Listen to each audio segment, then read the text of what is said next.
Hello everyone, this is Shanti Sarafina. Today we'll be going through a detailed description about the Delhi Sultanate.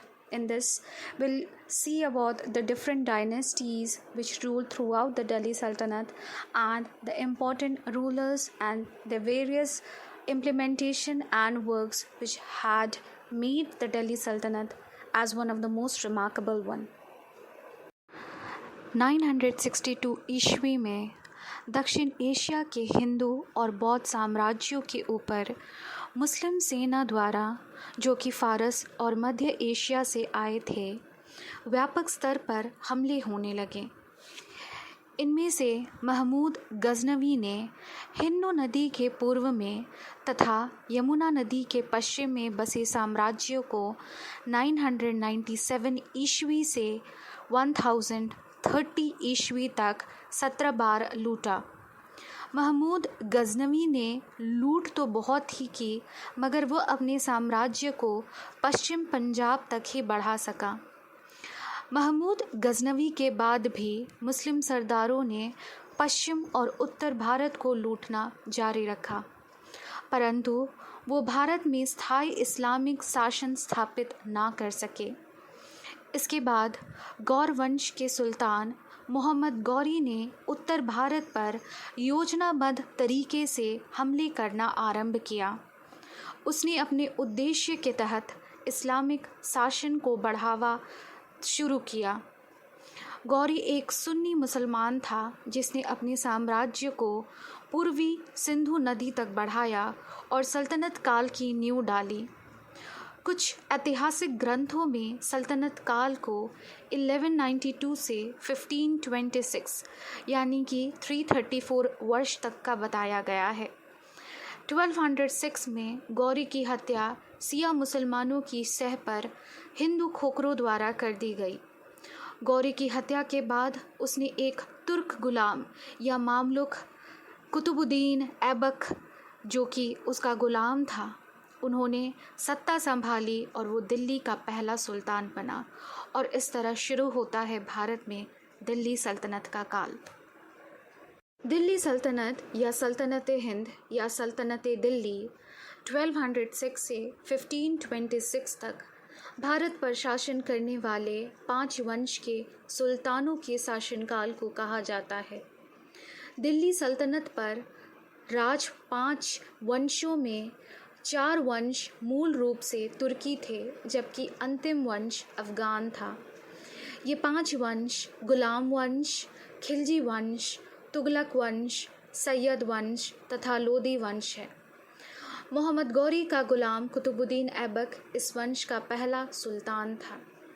Aibak का साम्राज्य पूरे उत्तर भारत तक फैला था। इसके बाद खिलजी वंश ने मध्य भारत पर कब्जा किया, परंतु भारतीय उपमहाद्वीप को संगठित करने में असफल रहा। इस सल्तनत ने न केवल बहुत से दक्षिण एशिया के मंदिरों का विनाश किया, साथ ही अपवित्र भी किया, पर इसने भारतीय इस्लामिक वास्तुकला के उदय में महत्वपूर्ण भूमिका निभाई।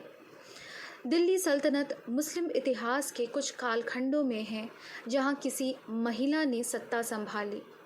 1526 में मुगल सल्तनत द्वारा इस साम्राज्य का अंत हुआ। हम लोग सबसे पहले वंश यानी गुलाम वंश के बारे में देखते हैं। मध्यकालीन भारत का यह एक राजवंश था। इस वंश का पहला शासक कुतुबुद्दीन ऐबक था, जिसे मोहम्मद गौरी ने पृथ्वीराज चौहान को हराने के बाद नियुक्त किया था। इस वंश ने दिल्ली की सत्ता पर 1206 से 1290 ईस्वी तक राज्य किया। इस वंश के शासक इस प्रकार हैं: कुतुबुद्दीन ऐबक, आरम शाह, इल्तुतमिश, रुकुनुद्दीन फिरोज शाह, रज़िया सुल्तान, मुइज़ुद्दीन बहराम शाह, अलाउद्दीन मसूद शाह, नसरुद्दीन महमूद, गियासुद्दीन बलबन। इस वंश ने दिल्ली की सत्ता पर करीब 84 वर्षों तक राज्य किया तथा भारत में इस्लामी शासन की नींव डाली। इससे पूर्व किसी भी मुस्लिम शासन ने भारत में लंबे समय तक प्रभुत्व कायम नहीं किया था। इसी समय चंगेज़ खां के नेतृत्व में भारत के उत्तर पश्चिमी क्षेत्र पर मंगोलों का आक्रमण भी हुआ था। कुतुबुद्दीन ऐबक मध्यकालीन भारत में एक शासक और दिल्ली सल्तनत का पहला सुल्तान एवं गुलाम वंश का संस्थापक था। उसने केवल 4 वर्ष ही शासन किया। वो बहुत ही प्रतिभाशाली सैनिक था जो दास बनकर पहले गौरी साम्राज्य के सुल्तान मोहम्मद गौरी के सैन्य अभियानों का सहायक बना और फिर दिल्ली का सुल्तान। कुतुबुद्दीन तुर्किस्तान का निवासी था और उसके माता पिता तुर्क थे। इस क्षेत्र में उस समय दास व्यापार का प्रचलन था और इसे लाभप्रद माना जाता था। दासों को उचित शिक्षा और प्रशिक्षण देकर उन्हें राजा के हाथों बेचना एक लाभदायी धंधा था। बालक कुतुबुद्दीन इसी व्यवस्था का शिकार बना और उसे एक व्यापारी के हाथों बेच डाला गया। व्यापारी ने उसे फिर निशापुर के काजी फ़खरुद्दीन अब्दुल अज़ीज़ कूफ़ी को बेच दिया।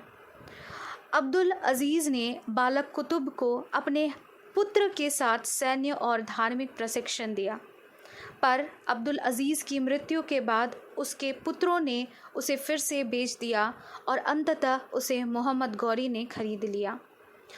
गौर के महमूद ने ऐबक के साहस, कर्तव्य निष्ठा तथा स्वामी भक्ति से प्रभावित होकर उसे शाही अस्तबल का अध्यक्ष नियुक्त कर दिया।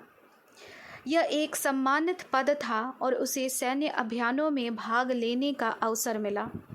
तराइन के द्वितीय युद्ध में पृथ्वीराज चौहान को परास्त कर मारने के बाद ऐबक को भारतीय प्रदेशों का सूबेदार नियुक्त किया। वह दिल्ली, लाहौर तथा कुछ अन्य क्षेत्रों का उत्तरदायी बना। अपनी मृत्यु के पूर्व महमूद गौरी ने अपने वारिस के बारे में कुछ ऐलान नहीं किया था। उसे शाही खानदान के बजाय तुर्क दासों पर अधिक विश्वास था। गौरी के दासों में ऐबक के अतिरिक्त गियासुद्दीन महमूद, यल्दौज, कुबादशाह और अली मर्दान प्रमुख थे। ये सभी अनुभवी और योग्य थे और अपने आप को उत्तराधिकारी बनाने की योजना बना रहे थे। गौरी ने ऐबक को मलिक की उपाधि दी और उसे सभी सरदारों का प्रमुख बनाने का निर्णय नहीं लिया था। ऐबक का गद्दी पर दावा कमज़ोर था, पर उसने विषम परिस्थितियों में कुशलतापूर्वक काम किया और अंततः दिल्ली की सत्ता का स्वामी बना। गौरी की मृत्यु के पश्चात कुतुबुद्दीन का राज्यारोहण हुआ, पर उसने सुल्तान की उपाधि धारण नहीं की। इसका कारण था कि अन्य गुलाम सरदार यल्दौज और कुबादशाह उससे ईर्ष्या रखते थे। उसने मसूद को अपने पक्ष में कर ऐबक के लिए विषम परिस्थिति पैदा कर दी थी। हालांकि तुर्कों ने बंगाल तक के क्षेत्र को रौंद डाला था, फिर भी उनकी सर्वोच्चता संदिग्ध थी। राजपूत भी विद्रोह करते रहते थे, पर इसके बावजूद ऐबक ने इन सब कर डटकर सामना किया। बख्तियार खिलजी की मृत्यु के बाद अली मर्दान ने स्वतंत्रता की घोषणा कर दी थी तथा ऐबक के स्वामित्व को मानने से इनकार कर दिया था। इन कारणों से कुतुबुद्दीन का शासनकाल केवल युद्धों में ही बीता। उसकी मृत्यु 1210 में घोड़ों से पोलो खेलते समय गिरकर एक दुर्घटना में हुई थी। कुतुबुद्दीन की मृत्यु के पश्चात लाहौर के अमीरों ने जल्दबाजी में आरम शाह को दिल्ली का शासक बना दिया, पर वो अयोग्य निकला। इसके बाद इल्तुतमिश शासक बना। दिल्ली सल्तनत में गुलाम वंश का वो एक बहुत ही प्रमुख शासक था।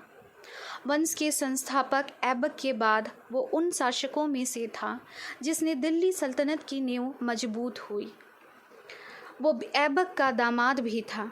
उसने 1211 ईस्वी से 1236 ईस्वी तक शासन किया। राज्याभिषेक समय से ही अनेक तुर्क अमीर उसका विरोध कर रहे थे।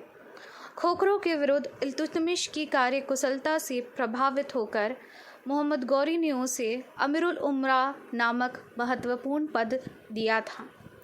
अकस्मात मृत्यु के कारण कुतुबुद्दीन ऐबक अपने किसी उत्तराधिकारी का चुनाव नहीं कर सका था। अतः लाहौर के तुर्क अधिकारियों ने कुतुबुद्दीन ऐबक के विवादित पुत्र आरम शाह, जिसे इतिहासकार नहीं मानते हैं, को लाहौर की गद्दी पर बैठाया, परंतु दिल्ली के तुर्क सरदारों एवं नागरिकों के विरोध के फलस्वरूप कुतुबुद्दीन ऐबक के दामाद इल्तुतमिश, जो उस समय बदायूं का सूबेदार था, को दिल्ली आमंत्रित कर राज्य सिंहासन पर बैठाया गया। आरम शाह एवं इल्तुतमिश के बीच दिल्ली के निकट जड़ नामक स्थान पर संघर्ष हुआ, जिसमें आरम शाह को बंदी बनाने के बाद उनकी हत्या कर दी गई और इस तरह ऐबक वंश के बाद इलबरी वंश का शासन प्रारंभ हुआ। बयाना का आक्रमण करते समय मार्ग में इल्तुतमिश बीमार हो गए। अंततः अप्रैल 1236 में उनकी मृत्यु हो गई। इल्तुतमिश प्रथम सुल्तान था जिसने दोआब के आर्थिक महत्व को समझा था और उसमें सुधार भी किया था। दिल्ली सल्तनत में 1206 में इल्तुतमिश की मृत्यु के बाद रुकुद्दीन फिरोज शाह भी सत्तासीन हुआ। उसके बाद रज़िया सुल्तान शासक बने। रज़िया अल-दीन, जिनका साही नाम जलालत उद्दीन रज़िया या रज़िया सुल्तान था, वो दिल्ली सल्तनत की पहली महिला सुल्तान थी। उन्होंने 1236 से 1240 तक दिल्ली सल्तनत पर शासन किया। वो इल्तुतमिश की पुत्री थी। तुर्की मूल की रज़िया को अन्य मुस्लिम राजकुमारियों की तरह सेना का नेतृत्व तथा प्रशासन के कार्यों में अभ्यास कराया गया, ताकि ज़रूरत पड़ने पर उसका इस्तेमाल किया जा सके। रज़िया सुल्तान मुस्लिम एवं तुर्की इतिहास की पहली महिला शासक थी। रज़िया के बाद अन्य सुल्तानों में मुइज़ुद्दीन बहराम शाह, जो कि एक मुस्लिम तुर्की सुल्तान था, वो दिल्ली सल्तनत का छठा सुल्तान बना। वो गुलाम वंश से था। बहराम इल्तुतमिश का पुत्र एवं रज़िया सुल्तान का भाई था। इसके अलावा अलाउद्दीन मसूद शाह तुर्की शासक था, जो दिल्ली सल्तनत का 7वां सुल्तान बना। वह भी गुलाम वंश से था। नसरुद्दीन महमूद तुर्की शासक था, जो दिल्ली सल्तनत का 8वां सुल्तान बना। यह भी गुलाम वंश से था। गियासुद्दीन बलबन दिल्ली सल्तनत में गुलाम वंश का शासक था। उन्होंने 1266 से 1286 तक राज्य किया। हम लोग आगे बढ़ते हैं खिलजी वंश की तरफ। इस वंश का पहला शासक जलालुद्दीन खिलजी था। उसने 1290 ईस्वी में गुलाम वंश के अंतिम शासक कैकुबात की हत्या कर सत्ता प्राप्त की। उसने कैकुबात को तुर्क, अफ़गान और फ़ारस के अमीरों के इशारे पर हत्या की थी। जलालुद्दीन खिलजी मूल रूप से अफ़गान तुर्क मूल का था। उसने 6 वर्ष तक शासन किया। उसकी हत्या उसके भतीजे और दामाद जूना खान ने कर दी। जूना खान ही बाद में अलाउद्दीन खिलजी के नाम से जाना गया। अलाउद्दीन खिलजी ने अपने सैन्य अभियान का आरंभ कारा जागीर के सूबेदार के रूप में की, जहां से उसने मालवा और देवगिरी पर छापा मारा और भारी लूटपाट की। अपनी सत्ता पाने के बाद उसने अपने सैन्य अभियान दक्षिण भारत में भी चलाए। उसने गुजरात, मालवा, रणथंबोर और चित्तौड़ को अपने राज्य में शामिल कर लिया। उसकी इस जीत का जश्न थोड़े समय तक रहा, क्योंकि मंगोलों ने उत्तर पश्चिमी सीमा से लूटमार का सिलसिला शुरू कर दिया। मंगोलों लूटमार के पश्चात वापस लौट गए और छापे मारने भी बंद कर दिए। मंगोलों के वापस लौटने के पश्चात अलाउद्दीन ने अपने सेनापति मलिक काफूर और खुसरो खां की मदद से दक्षिण भारत की ओर साम्राज्य का विस्तार प्रारंभ कर दिया और भारी मात्रा में लूट का सामान एकत्र किया। उसने सेनापतियों ने लूट के सामान एकत्रित किए और उस पर धनीमा युद्ध की लूट पर कर चुकाया, जिससे खिलजी साम्राज्य को मजबूती मिले। इन लूटों में उसे वारंगल की लूट में अब तक के मानव इतिहास का सबसे बड़ा हीरा कोहिनूर भी मिला। अलाउद्दीन खिलजी ने कर प्रणाली में बदलाव किए। उसने अनाज और कृषि उत्पादों पर कृषि कर 20% से बढ़ाकर 50% कर दिया। स्थानीय अधिकारी द्वारा एकत्रित करों पर दलाली को खत्म कर दिया गया। उसने अधिकारियों, कवियों और विद्वानों के वेतन भी काटने शुरू कर दिए। उसकी इस कर नीति ने खजाने को भर दिया, जिसका उपयोग उसने अपनी सेना को मजबूत करने में किया। उसने सभी कृषि उत्पादों और माल की कीमतों के निर्धारण के लिए एक योजना भी पेश की। कौन सा माल बेचना, कौन सा नहीं, उस पर भी उसका नियंत्रण था। उसने सहाना ए मंडी नाम से कई मंडियां भी बनवाई। मुस्लिम व्यापारियों को इस मंडी का विशेष परमिट दिया जाता था और उनका इन मंडियों पर एकाधिकार भी था। जो इन मंडियों में तनाव फैलाते थे, उन्हें मांस काटने जैसी कड़ी सजा मिलती थी। फसलों पर लिया जाने वाला कर सीधे राजकोष में जाता था। इसके कारण अकाल के समय उसके सैनिक की रसद में कटौती नहीं होती थी। अलाउद्दीन अपने जीते हुए साम्राज्य के लोगों पर क्रूरता करने के लिए भी मशहूर है। इतिहासकारों ने उसे तानाशाह तक कहा है। अलाउद्दीन को यदि उसके खिलाफ किए जाने वाले षड्यंत्र का पता लग जाता था, तो वह उस व्यक्ति को पूरे परिवार सहित मार डालता था। 1298 में उसके डर के कारण दिल्ली के आसपास एक दिन में 15,000 से 30,000 लोगों ने इस्लाम स्वीकार कर लिया। अलाउद्दीन की मृत्यु के पश्चात 1316 में उसके सेनापति मलिक कफूर, जिसका जन्म हिंदू परिवार में हुआ था और बाद में इस्लाम स्वीकार किया था, ने सत्ता हथियाने का प्रयास किया, परंतु उसे अफ़गान और फ़ारस के अमीरों का समर्थन नहीं मिला। मलिक कफूर मारा गया। खिलजी वंश का अंतिम शासक अलाउद्दीन का 18 वर्षीय पुत्र कुतुबुद्दीन मुबारक शाह था। उसने 4 वर्ष तक शासन किया और खुसरो शाह द्वारा मारा गया। खुसरो शाह का शासन कुछ महीनों में समाप्त हो गया जब गाजी मलिक, जो कि बाद में गयासुद्दीन तुगलक कहलाया, ने उसकी 1320 ईस्वी में हत्या और गद्दी पर बैठा और इस तरह खिलजी वंश का अंत, तुगलक वंश का आरंभ हुआ। तुगलक वंश ने दिल्ली पर 1320 से 1413 तक राज्य किया। तुगलक वंश का पहला शासक गाजी मलिक, जिसने अपने को गयासुद्दीन तुगलक के रूप में पेश किया, वो मूल रूप से तुर्क भारतीय था, जिसके पिता तुर्क और माँ हिंदू थी। गयासुद्दीन तुगलक ने 5 वर्षों तक शासन किया और दिल्ली के समीप एक नया नगर तुगलकाबाद बसाया। कुछ इतिहासकारों जैसे विंसेंट स्मिथ के अनुसार वह अपने पुत्र जूना खान द्वारा मारा गया, जिसने 1325 ईस्वी में दिल्ली की गद्दी प्राप्त की। जूना खान ने स्वयं को मोहम्मद बिन तुगलक के रूप में पेश किया और 26 ईयर्स तक दिल्ली पर उन्होंने शासन किया। उसके शासन के दौरान दिल्ली सल्तनत का सबसे अधिक भौगोलिक क्षेत्रफल रहा, जिसमें लगभग पूरा भारतीय उपमहाद्वीप शामिल था। मोहम्मद बिन तुगलक एक विद्वान था और उसे कुरान की फ़िक़्ह, कविताओं और अन्य क्षेत्रों की व्यापक जानकारियाँ भी थी।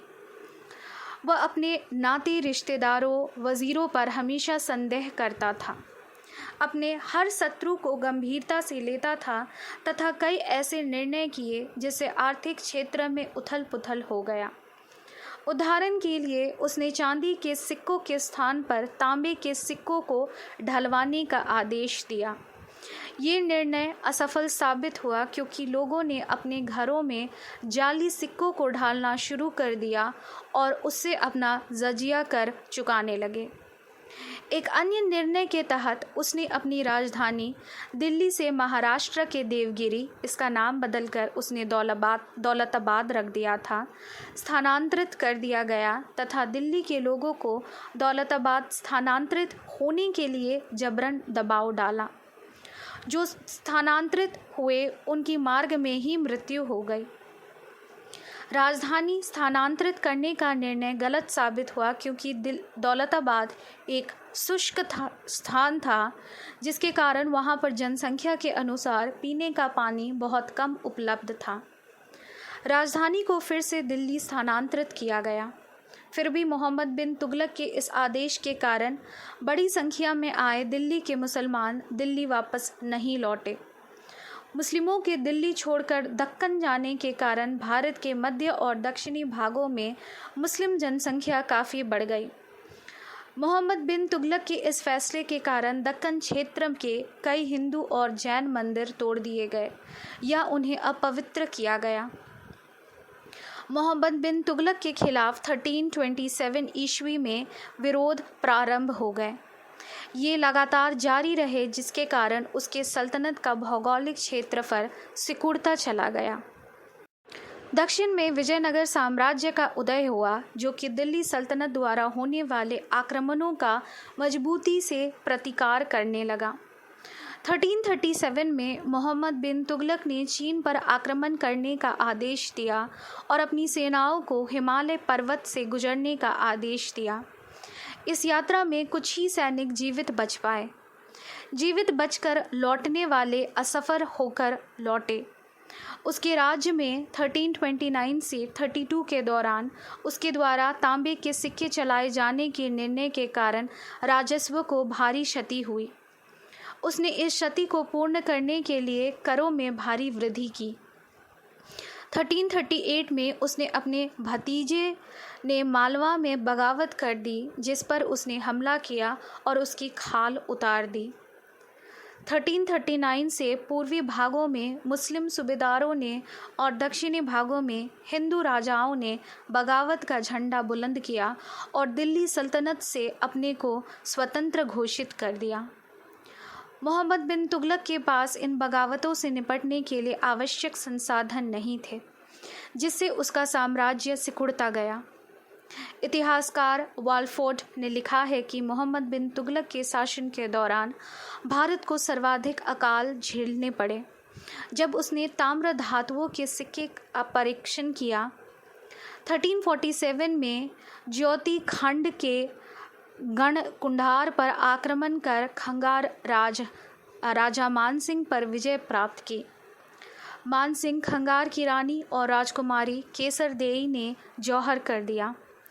1347 में बहमनी साम्राज्य सल्तनत ने स्वतंत्र हो गया और सल्तनत के मुकाबले दक्षिण एशिया में एक नया मुस्लिम साम्राज्य भी बन गया। सैयद वंश दिल्ली सल्तनत का चतुर्थ वंश था, जिसका कार्यकाल 1414 से 1451 तक रहा। उन्होंने तुगलक वंश के बाद राज्य की स्थापना की और लोधी वंश से हराने तक शासन किया। ये परिवार सैयद अथवा मोहम्मद के वंशज माने जाते हैं। तैमूर के लगातार आक्रमणों के कारण दिल्ली सल्तनत का केंद्रीय नेतृत्व पूरी तरह से हताश हो चुका था और उसे 1398 तक लूट लिया गया था। इसके बाद उथल पुथल भरे समय में जब कोई केंद्रीय सत्ता नहीं थी, सैयदों ने दिल्ली में अपनी शक्ति का विस्तार किया। इस वंश के विभिन्न 4 शासकों ने 37 वर्षों तक दिल्ली सल्तनत का नेतृत्व किया। इस वंश की स्थापना खिज्र खान ने की, जिसे तैमूर ने मुल्तान का राज्यपाल नियुक्त किया था। खिज्र खान ने 28 मई 1414 को दिल्ली की सत्ता दौलत खान लोधी से छीनकर सैयद वंश की स्थापना की, लेकिन वो सुल्तान की पदवी प्राप्त करने में सक्षम नहीं हो पाए और पहले तैमूर के बाद उनकी मृत्यु के पश्चात उनके उत्तराधिकारी शाहरुख मिर्जा के अधीन तैमूरी राजवंश के रैयत इला जागीर ही रहे। खिज्र खान की मृत्यु के बाद उनके पुत्र मुबारक खान ने सत्ता अपने हाथ में ली और अपने आप को अपने सिक्कों में मुइजुद्दीन मुबारक शाह के रूप में लिखवाया। उनके क्षेत्र का अधिक विवरण याहिया बिन अहमद सरहिंदी द्वारा रचित तारीख़ मुबारक शाही में मिलता है। मुबारक खान की मृत्यु के बाद उसका दत्तक पुत्र मुबारक खां सत्तारूढ़ हुआ और अपने आप को सुल्तान मोहम्मद शाह के रूप में रखा। अपनी मृत्यु से पूर्व ही उन्होंने बदायूं में अपने पुत्र अलाउद्दीन शाह को अपना उत्तराधिकारी घोषित किया। इस वंश के अंतिम शासक अलाउद्दीन आलम शाह ने स्वेच्छा से दिल्ली सल्तनत को 19 अप्रैल 1451 को बहलोल खान लोदी के लिए छोड़ दिया और बदायूं चले गए। वो 1478 में अपनी मृत्यु के समय तक वहीं रहे। लोदी वंश दिल्ली सल्तनत पर उसके अंतिम चरण में शासन किया था। इन्होंने 1451 से 1526 तक शासन किया। दिल्ली का प्रथम अफ़गान शासक परिवार लोदियों का था। वे एक अफ़गान कबीले के थे जो सुलेमान पर्वत के पहाड़ी क्षेत्र में रहता था और अपने पड़ोसी सुर, नियाज़ी और नोहानी कबीलों की तरह ही गिलजाई कबीलों से जुड़ा हुआ था। गिलजाइयों में ताजिक या तुर्क रक्त का सम्मिश्रण था। बहलोल लोदी मालिक काला का पुत्र और मलिक बहराम का पौत्र था। उसने सरकारी सेवा सरहिंद के शासक के रूप में शुरू की और पंजाब का सूबेदार बन गया। 1451 ईस्वी तक वह मुल्तान, लाहौर, दीपालपुर, समाना, सरहिंद, सुनाम, हिसार फिरोज़ा और कतिपय अन्य परगनों का स्वामी बन चुका था। प्रथम अफ़गान शाह के रूप में वह 1451 को अबू मुज़फ़्फ़र बहलोल शाह के रूप में दिल्ली की गद्दी पर बैठा। गद्दी पर बैठने के बाद बहलोल को अनेक समस्याओं का सामना करना पड़ा। उसके सबसे बड़े प्रतिद्वंदी थे जौनपुर के सरकी सुल्तान, किंतु वह विजित प्रदेशों में अपनी स्थिति दृढ़ करने और अपने साम्राज्य का विस्तार करने में सफल हुआ। बहलोल लोदी की मृत्यु 1489 में हुई। उसकी मृत्यु के समय तक लोदी साम्राज्य आज के पूर्वी और पश्चिमी पंजाब, उत्तर प्रदेश और राजस्थान के एक भाग तक फैल चुका था। सुल्तान के रूप में बहलोल लोदी ने जो काम किए वे सिद्ध करते हैं कि वह बहुत बुद्धिमान तथा व्यवहार कुशल शासक था। वह एक लड़ाकू प्रवृत्ति का था या युद्ध प्रिय नहीं रह गया था। वो सहृदय था और शांति तथा व्यवस्था स्थापित करके न्याय की प्रतिष्ठा द्वारा अपनी प्रजा पर कर का भारी बोझ लादने से विरत रहकर जन कल्याण का सर्वथन करना चाहता था।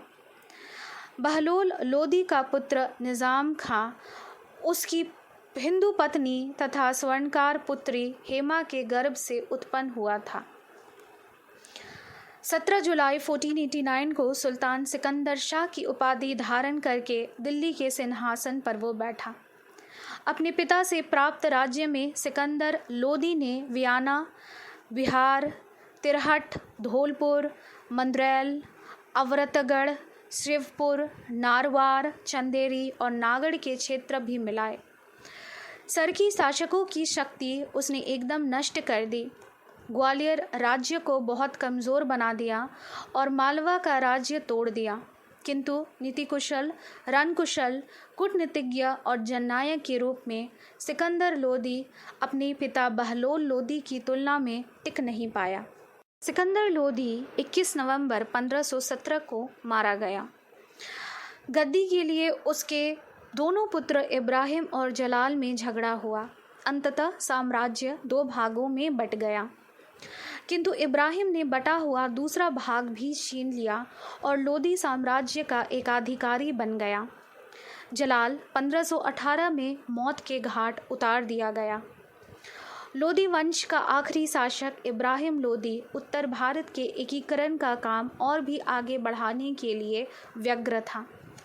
ग्वालियर को अपने अधीन करने में वो सफल हो गया और कुछ काल के लिए उसने राणा सांगा को आगे बढ़ने से भी रोक दिया, किंतु अफ़गान सरकार की अंतर्निहित निर्बलताओं ने सुल्तान की निपुणताहीन कठोरता का संयोग पाकर आंतरिक विद्रोह तथा बाहरी आक्रमण के लिए दरवाज़ा खोल दिया। ज़हीरुद्दीन मोहम्मद बाबर ने 20 अप्रैल 1526 ईस्वी को पानीपत की लड़ाई में इब्राहिम को हरा और मौत के घाट उतारकर भारत में मुग़ल साम्राज्य की स्थापना की।